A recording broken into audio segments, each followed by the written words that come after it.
Well, to me, the model minority myth is the idea that there is a best minority, right?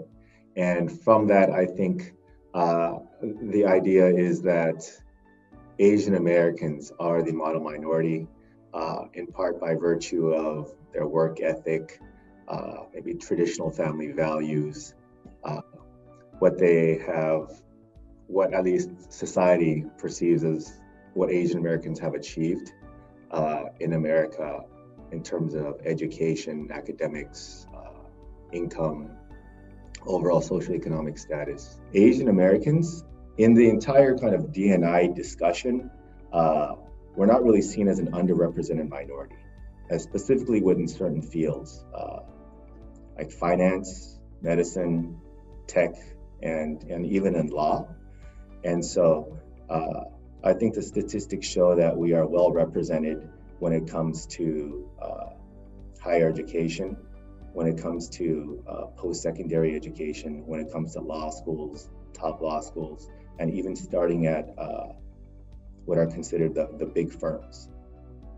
But I think that's kind of where it ends, right? And so, although you might have a huge wave or influx of, I would say, if you have a huge wave of Asian American law school graduates starting at the big firms, I think we have to take a closer look at what percentage of those Asian American associates are actually making it to the next level, right? Are actually making it to partnership, are actually making it to leadership positions. And I think we'd find that it's pretty few and far between. Well, in part, I think it's cultural, right? I think there is a cultural aspect to it, and there's no doubt about it. Uh, in my opinion, at the same time, I think it's because Asian Americans are being overlooked, right? Again, in part, it's hey, they work hard, they put their head down, they're good worker bees, they get the job done, right? But then when it comes to, I think some other stereotypes that come along with the model minority myth is they're not really good leaders, right? They're too quiet, too docile. They're good at taking orders and getting the job done, but they're not good at actually being creative and leading the group to get the job done.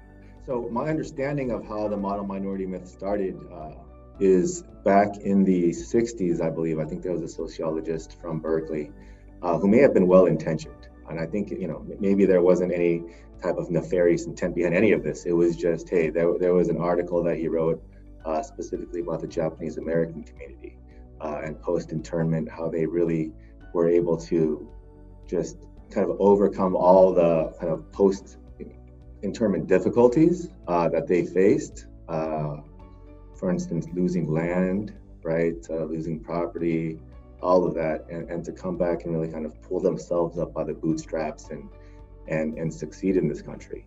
And that was in an article, and I think from there it just kind of took off. And I think a lot of people clung on to that idea that not only Japanese Americans, but Asian Americans in general have really, kind of just put their heads down and stayed quiet, worked hard, and by doing so, achieved the American dream. I think some people might think, so what's wrong with the model minority myth, right? Hey, it's a good stereotype to have. It's better than being, I don't know, being called lazy, right? People think you work hard. People think you're doing well academically, you're doing well professionally. What's wrong with that? Right. And so there are a number of issues with the model minority myth. One being that there are certain communities within the Asian American community that are not doing as well, right? Not doing as well socioeconomically, not doing as well academically. And I think the communities that come to mind, for instance, are the Hmong community, maybe Laotian community, Southeast Asian community. And so, but they get overlooked. Because again, I think generally society feels as though, hey, Asian Americans, API groups, they're all doing well. So they're not given maybe the necessary attention or resources that these communities need.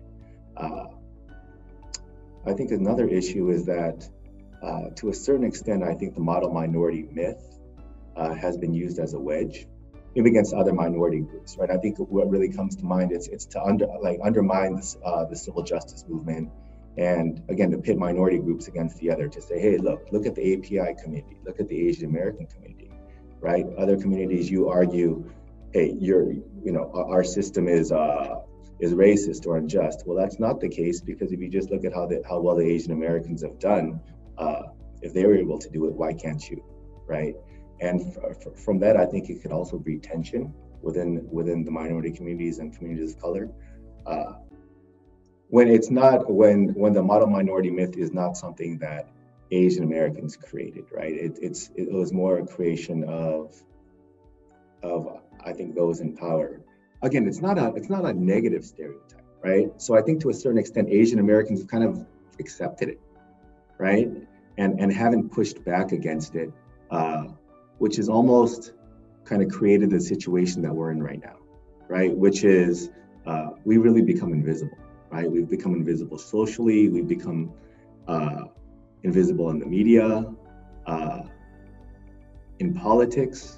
Right? We're just not present, right? And now I think since COVID and the kind of the rise in anti-Asian sentiment and anti-Asian violence, now we're actually seeing what's happening, right? That we don't have that political power, that we really don't have any voices to speak on behalf of the Asian American API community.